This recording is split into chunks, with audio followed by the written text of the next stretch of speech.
Well, good morning, everyone. Welcome to another live this morning. Hope you're having a great start to your day. I'll make sure that everything is good here.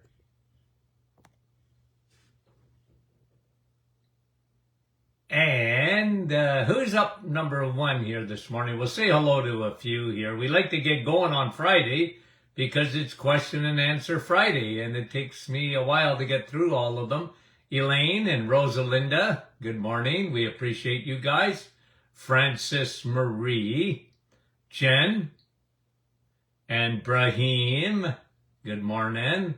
Rosa, how are ya? Annette from Nouveau Brunswick, Andrea, Niagara Falls, always well represented.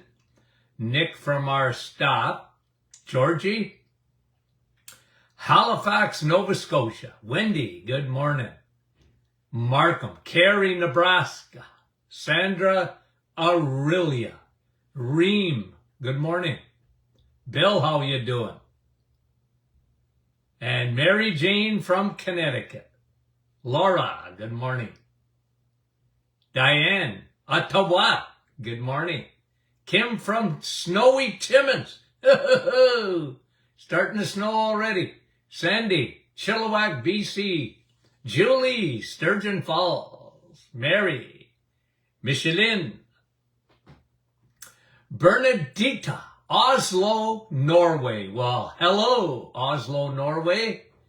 Jeanette from our staff, happy Thanksgiving, yeah. Canadian Thanksgiving weekend here.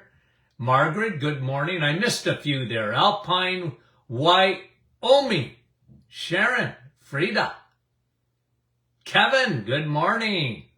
Kevin, you can't miss because you went golfing yesterday? What kind of an excuse is that? Jolanta, Milika, Robin, Connecticut. Well represented. Fran, how are you? Orangeville, Crystal, Calgary, and Dubraca, Mississauga, and Danny, and Jocelyn, Baxter. Okay, guys, we appreciate you very, very much. And I can't say that enough, but I really do mean it, Bonnie. Francis, how are you? Yalaun. Okay, guys, let's get going on the questions. Karen, Cold Water, Evelyn. Okay, now, questions. Starting off, Connie, what would you recommend to ease jet lag? Well, Navital. And I'll tell you why. And studies have been done on jet lag. I'm going to give you two main reasons. If you're going on a long airplane trip, one of the things you need to protect yourself from is a deep vein thrombosis, right? Like a blood clot. And that is, I mean, if it's going to happen, it often happens after a trip like that. I remember a friend that went to Israel, and on the way back, blood clot, silent, didn't even know it, and they just dropped in their bathroom, went into their lungs, and, as a pulmonary embolism, but, thank God she survived. But I can tell you that the best thing when you go on a trip is Navital. It opens up your it elevates your nitric oxide, which opens up your blood vessels for circulation. That is key. And they've shown, because it crosses the blood-brain barrier, it's very good for jet lag. I tell you, folks, I have been using pine bark extract, Navital, for over 30 years. Now, since then, I've been to China. I've been to Europe. I've been to Korea. And those are long trips on the plane. China, holy moly. I think we were 18 hours flying. And I brought along Navital. And believe you me, that helped me, because I was doing seminars there. And I had to be sharp. I had to cut down on the jet lag, and I needed to protect myself from blood clots. which again, that's you're sitting for a long period of time. I always tell people on the plane, if you can, I mean, not everybody can get the exit row, but I make sure I get an exit row because I want to get up during the flight. And, you know, so I'm big on that. Okay. Thanks for the question, Connie. We appreciate it. Natalie, I just got diagnosed with microscopic colitis. Can I talk about it? Well, sure I can. Any kind of colitis. You got to work on the microscopic level anyways. And what you need to do, the biggest thing in your gut. Colitis is inflammation. You need to lower inflammation, but you need to start by regeneration. Because you never get a colitis without losing the microbiome, where this can occur after antibiotics and even years later. Well, we've talked about that in the past many a time. Antibiotics strip away your good bacteria. So do over-the-counter and anti-inflammatories, non-steroidal anti-inflammatories, and even steroids. They strip away your good bacteria.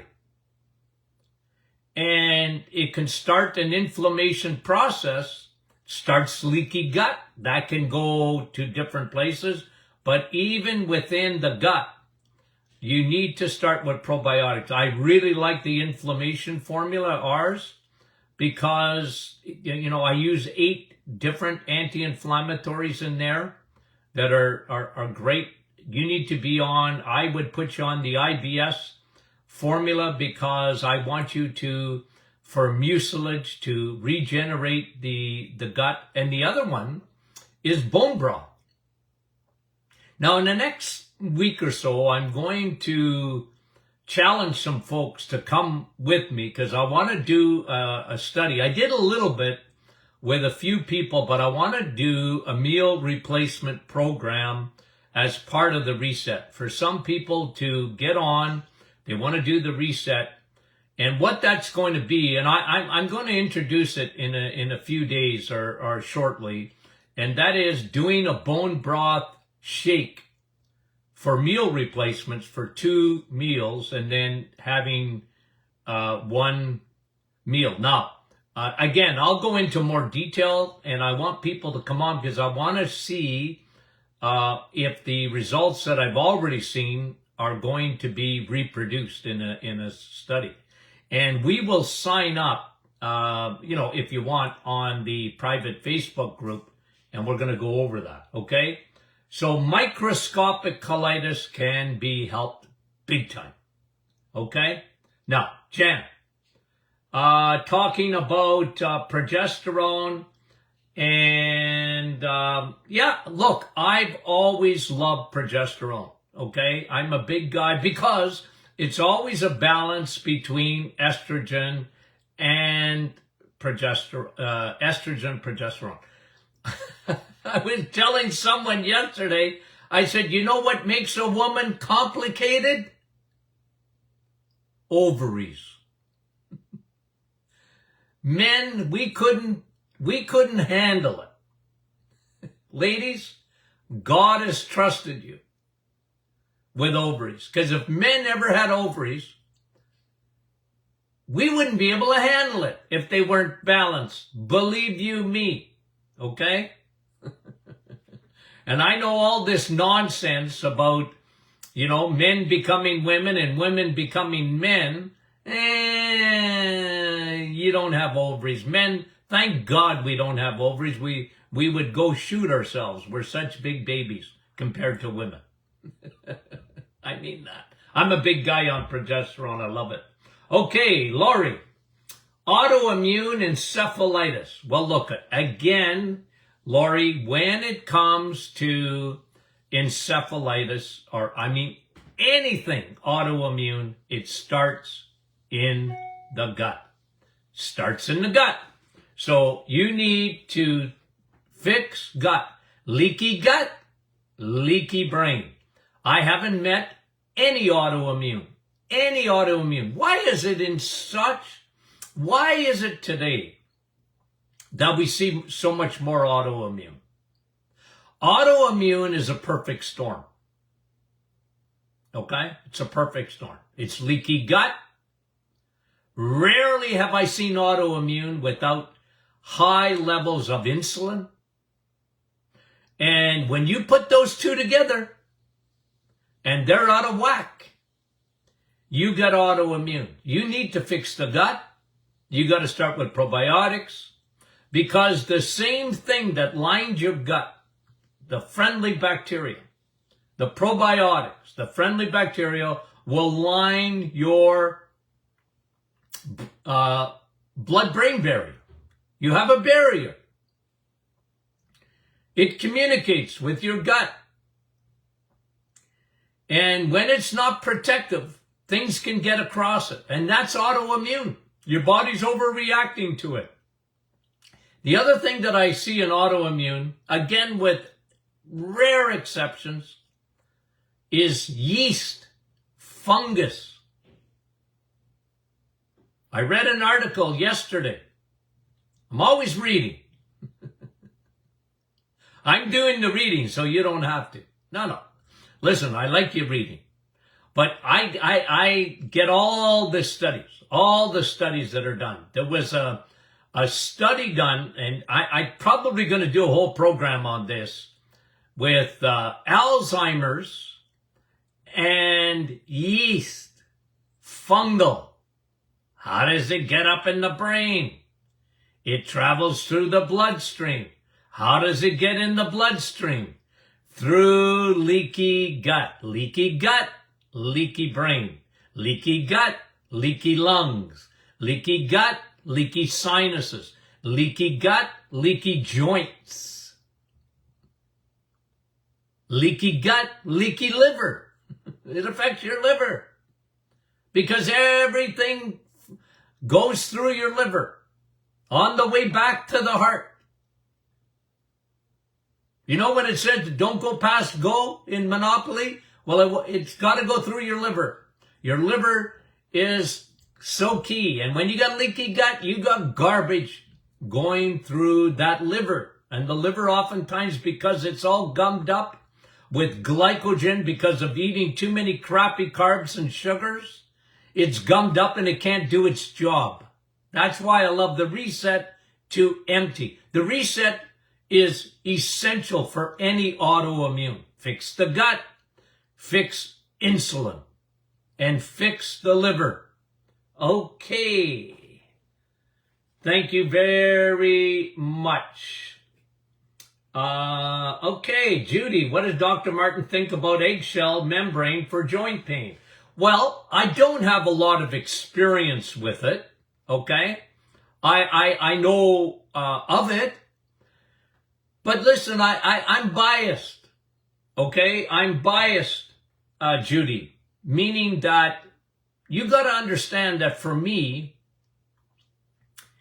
I'm not against anything new that's coming out, like eggshell membrane. I've seen it. I've seen it in a supplement. All I know is what works.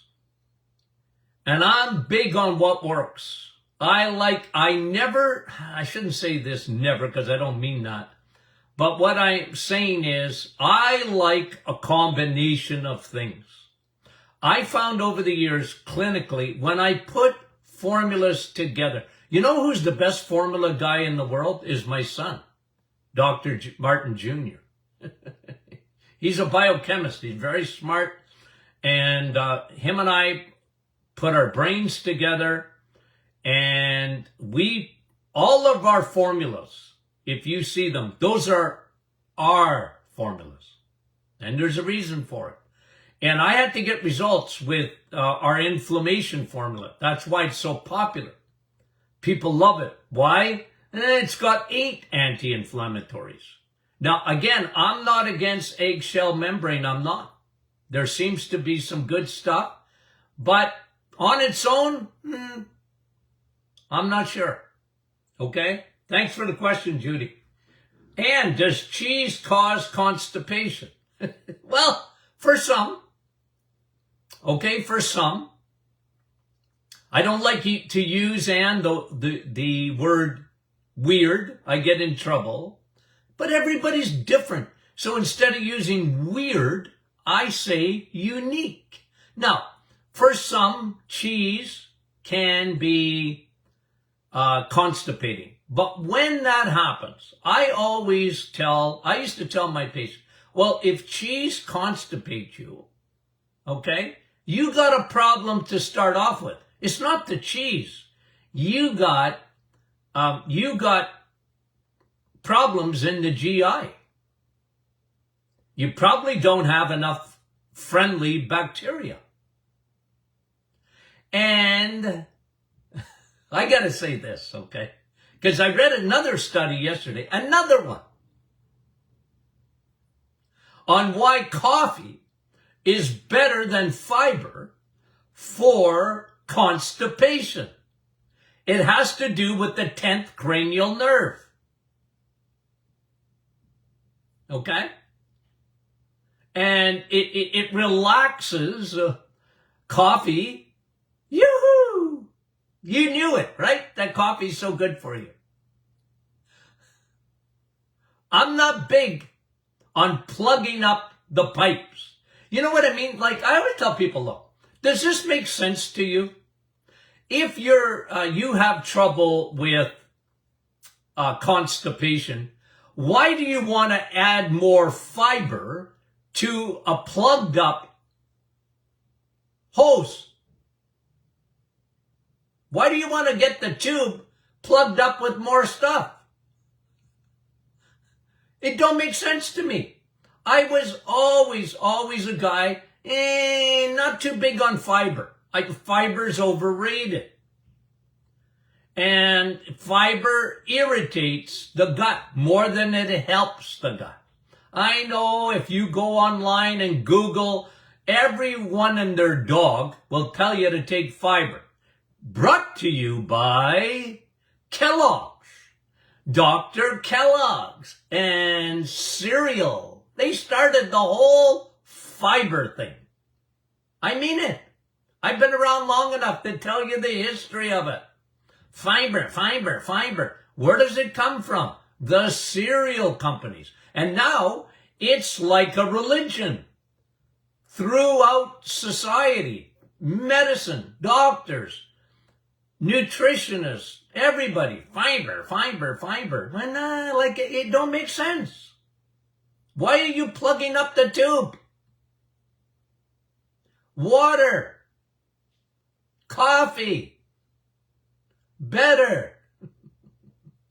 So if you got cheese, that cheese bothers you, so you might have a little intolerance. Again, if you have an intolerance to cheese, okay, it's not lactose, because there's very little lactose in cheese. So fix the gut, and then you can get back to eating cheese. But in the meantime, be careful with it. When I say eggs, meat, and cheese, and, some people, they can't eat eggs. I feel sorry for them. But fix the problem first. And a lot of people find that they don't have those intolerances anymore. Okay? Thanks for the question, Ann. We appreciate it. Brenda, I had two questions that this interests me here. Okay? May I ask your thoughts on long-time use of Ozempic, a diabetic medication? And then let me answer the second part, because somebody asked me, Janet, I would like to know what Dr. Martin thinks about Ozempic for weight loss. Okay, this is a diabetic medication, okay? Long-term side effects are not good. Now listen, let me give you an overarching principle of diabetes. Diabetes is a food problem. Diabetes is an allergy to sugar, carbs. Carbs turn to sugar rapidly. You have an allergy. Okay? So when you're on Ozempic, it's a Band-Aid. It doesn't fix it. you see, medicine, and when it comes to diabetes, they want to treat diabetes by managing diabetes. It's called management. They don't want to talk about elimination because at the end of the day, it's not moderation when it comes to diabetes, it's elimination. You got an allergy. So, look, I'm not telling anyone to get off medication. You're not my patient. I don't tell people to get off medication. But when you're on long-term Ozempic, okay, when you're on long-term, just know, side effects, eventually they don't, like with kidney problems, with heart problems, with memory problems. The idea is to put diabetes into remission. You're never cured. Is an alcoholic ever cured of being an alcoholic? No, they're only one drink away. But you can put it into remission. That's me. That's where I come from. Because at the end of the day, even with medications, I see them advertising on American TV. Woohoo! We can lose weight with Ozempic. My word. Like, that drives me crazy. When you look at the side effects of that, especially in the long term, I can understand why they give you medication. Doctors say they want to manage it. We got to keep your A1C down. Yeah, but the problem, they're not even looking at the problem is food. So they want to manage it. It's not going to end up well. Managing diabetes will never ends well. Look, I've been around so long to see the results of people who are on diabetic medication for 20, 30 years. It don't end well for them. Kidneys, heart, brain, circulation, legs, never good. The idea is to put it to bed, not manage it, okay? So for weight loss, there's a whole lot better ways to lose weight than taking a drug to lose weight. And I tell you, the reset was started with diabetics. That's how I started. It was for diabetics. The reset was for diabetics. No carbs, no sugars. For 30 days. Eat nutrient-dense food. That's what your body is demanding. Especially if you're a diabetic or a pre. Okay? Thank you very much. We appreciate Brenda and who else asked that question? Janet. Thank you, Brenda and Janet, for asking the question. It gives me an opportunity to pontificate. Okay. Catherine, another good question. Is blood work a good, reliable means of testing for food allergies? No. Now, for you guys who are new on here, okay, I was in practice clinical nutrition for a lot of years, okay? And there were labs that would send me kits and say, Doc, you can send out their blood work and we'll do testing for you, okay? And I used to have those kits. You can ask my staff. They would sit there. I used to tell patients, because I got asked that question almost every day. Do you think it's worth it for me to find out all my food intolerances and allergies? I said, well, why don't you be your own doctor? Look, if you want to give me $500 or $600, I will draw your blood. I will send it to the lab for you. And by the way, and I used to be right up front with people, the lab is going to send me $200 back for my fee.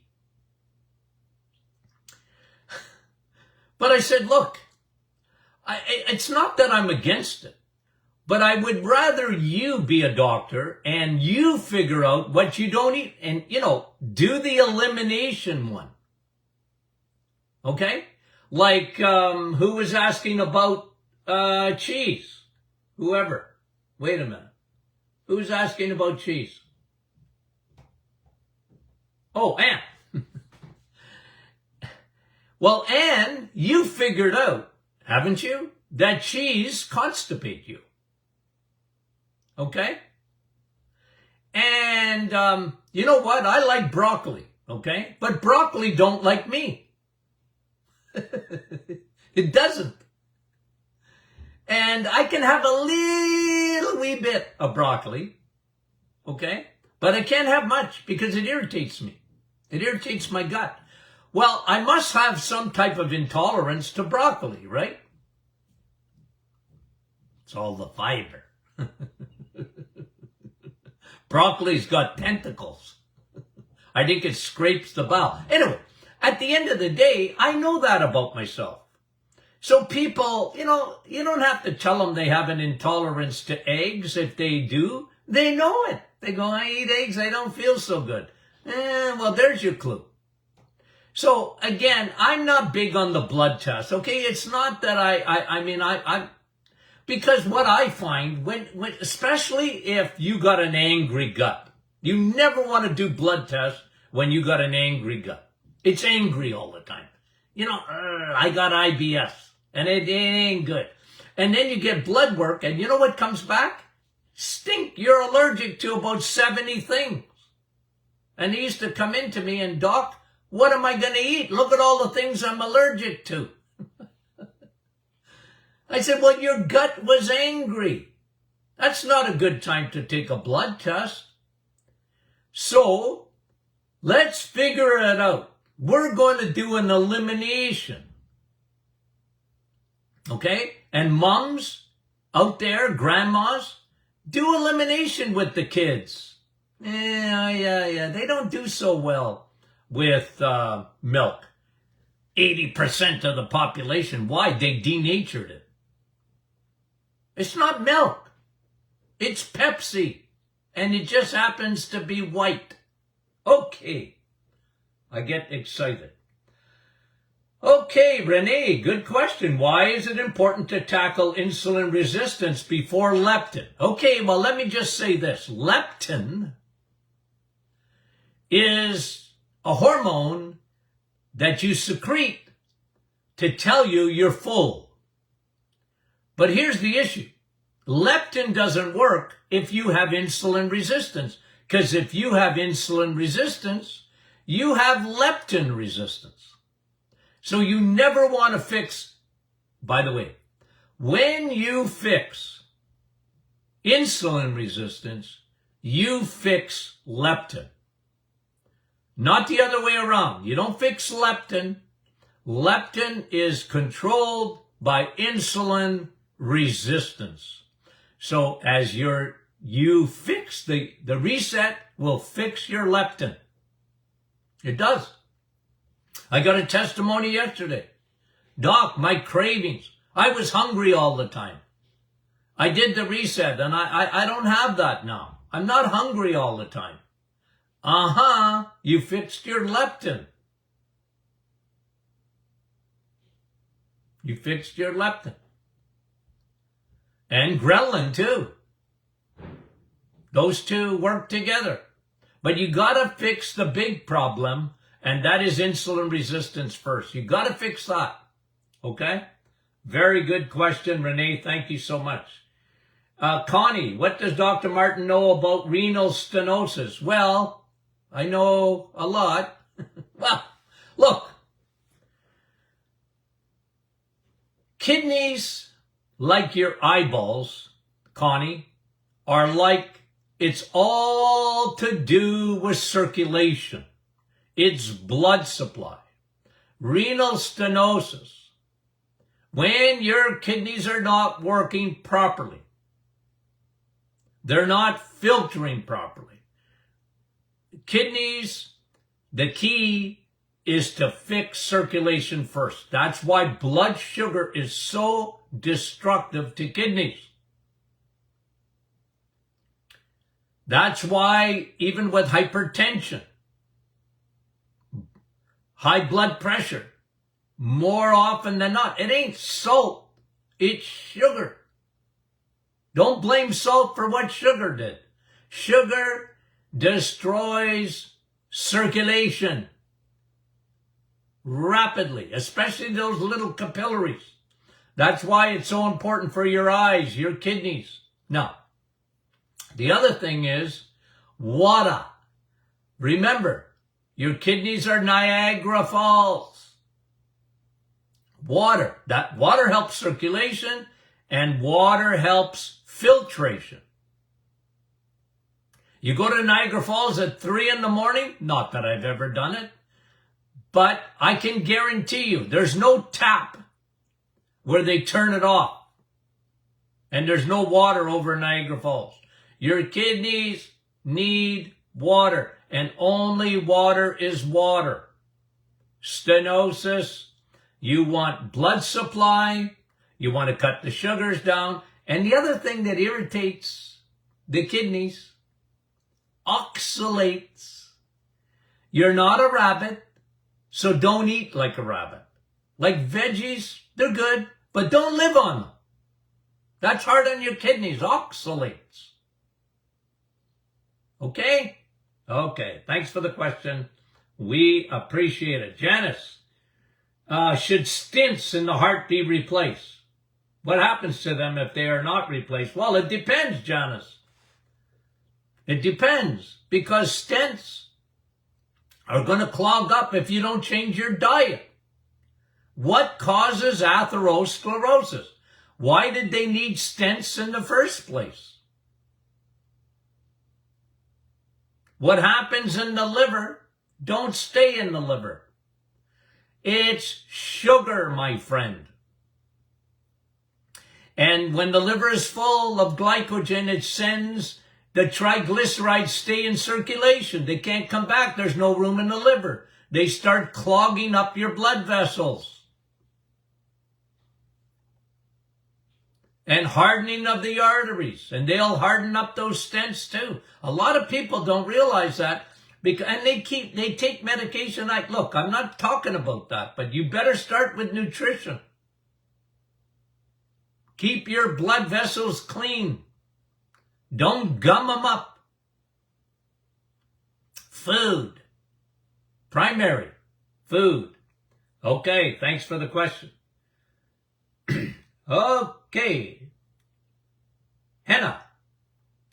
Does a copper IUD result in metal toxicity? It can. Look, it's a foreign object in your body. Okay, ladies?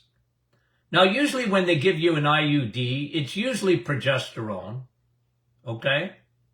It's usually progesterone, but it's synthetic. It comes from horse's urine. And then the metal in there, you need to protect yourself. That's why I'm so big on probiotics. If you got something foreign in your body, look, I'm a male. What do I know about, women and their birth control and this kind of thing? And some are given IUDs because their menses are all over the place. I'm big on fixing all that. I'm big on fixing the hormones, if that's why they're on an IUD. If it's birth control, it ain't the best, but, I live in the real world, so I had real patients and I had to fix that and try and minimize any kind of toxicity. The best thing for toxicity, keep your liver clean, because your liver is wonderful at doing the job of detoxifying, and probiotics. Broad spectrum probiotics are tremendous as a chelator. You know what chelation is? Gets rid of garbage out of your blood. And when your liver is clean, you got a lot of glutathione. When you eat steak, you get a lot more glutathione. And glutathione is like Velcro to take garbage out of your body, like Metal. Good question. Leslie, I'm 81 years old. Well, good for you, Leslie. And I found out I have osteopenic bones. How can I improve my bones? Get strong. Leslie, I don't care if you're 81 or 91. Get strong. Get yourself some bands, resistant bands. They're very inexpensive, and start getting strong. The best thing you can do for bones, muscle strength keeps you away from osteoporosis. Now, eat eggs, meat, and cheese. Why? For bone quality. Okay? Strong muscles, good food. Get rid of the junk in your diet, Leslie. Your bones are just another organ. They really are. And, again, you just want to have strong bones. The problem as people age is when they lose muscle, their bones become brittle. It's a 100% equation. I'm 70 years old. I want to be strong. I tell my cardio bunnies, get off the machine and get strong. Okay.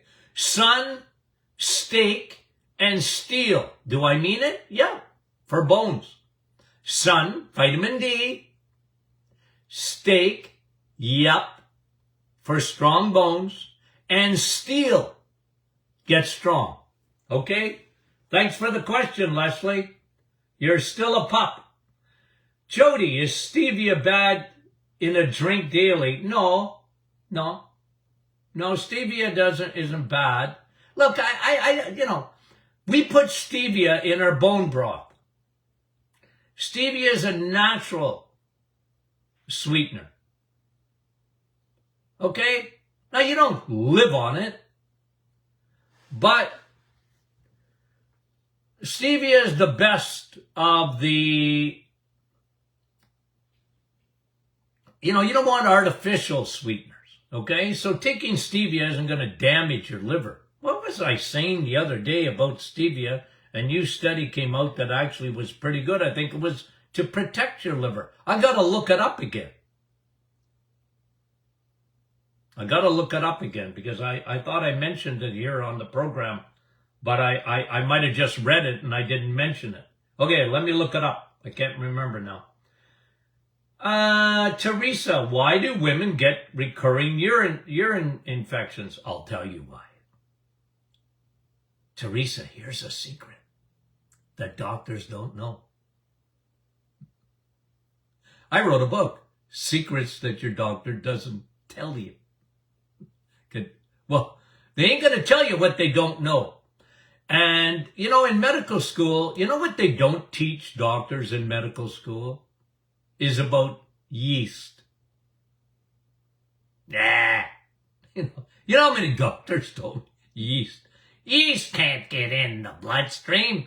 You can have a yeast infection. Ladies get yeast infections. We give them an antifungal and they're all right. And, they never think of systemic yeast.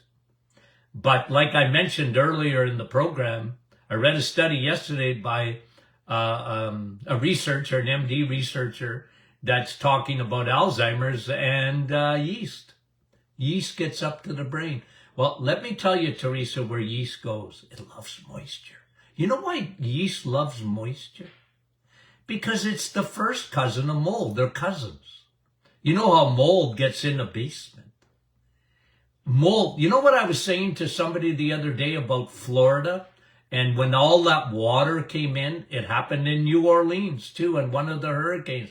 You want to know the long-term damage? Like people think of damage in the homes and all that, but what they don't think about so much is mold in the homes.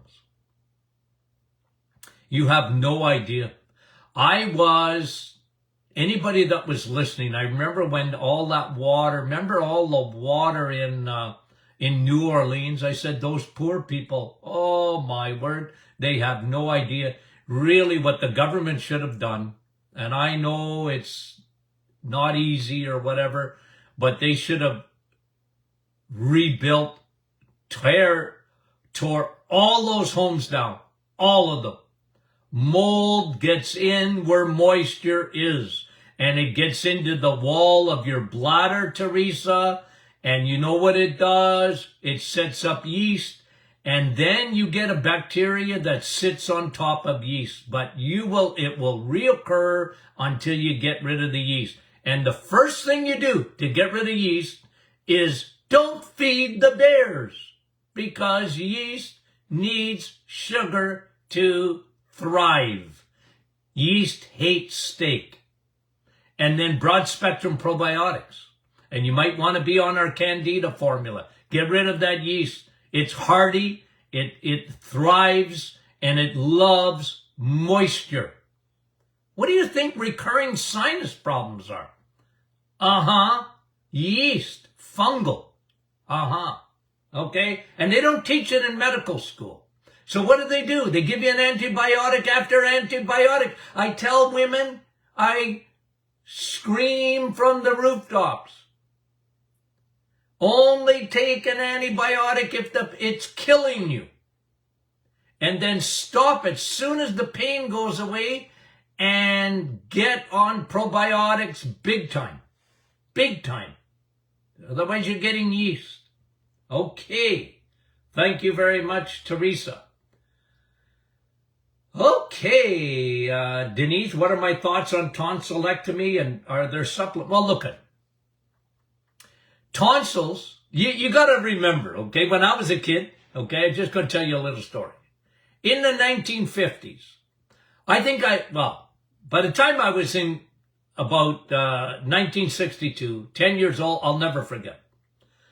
The teacher said, put your hand up if you got your tonsils out. Okay? 1962.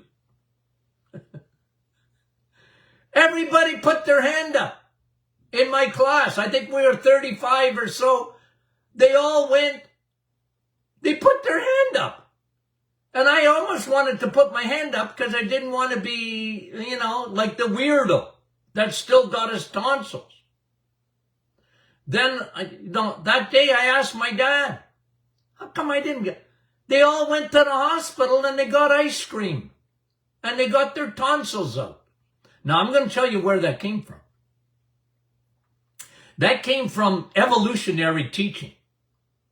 That tonsils, that was, they did this with the appendix too, by the way.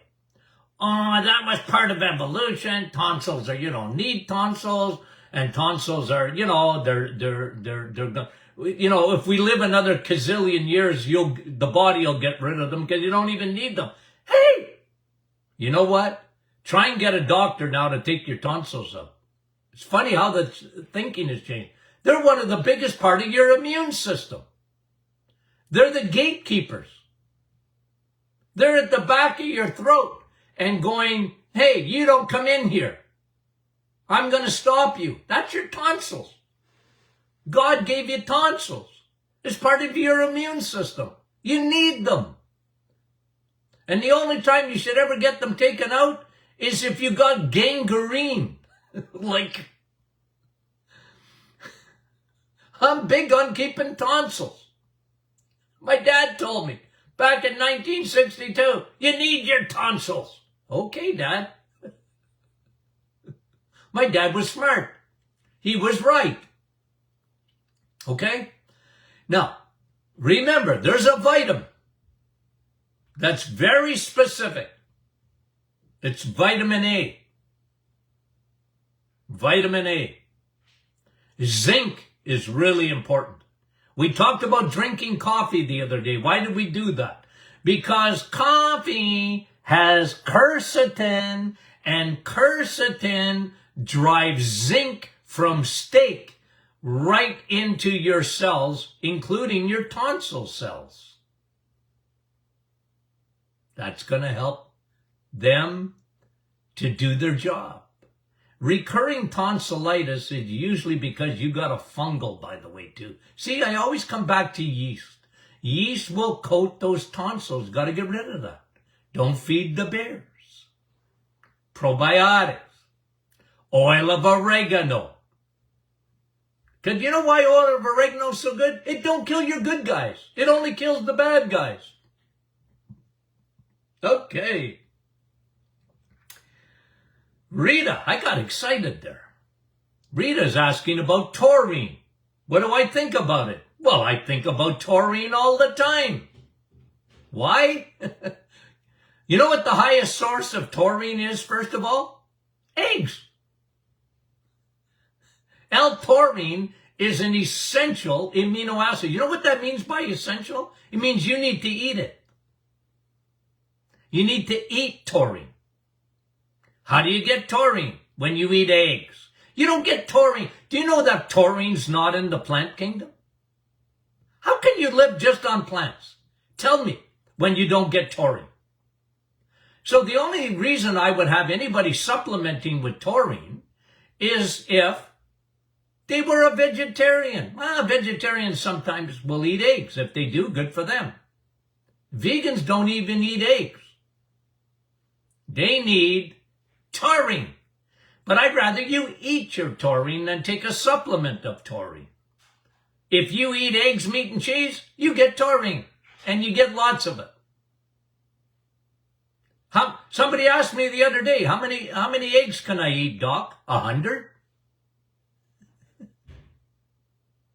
I don't care.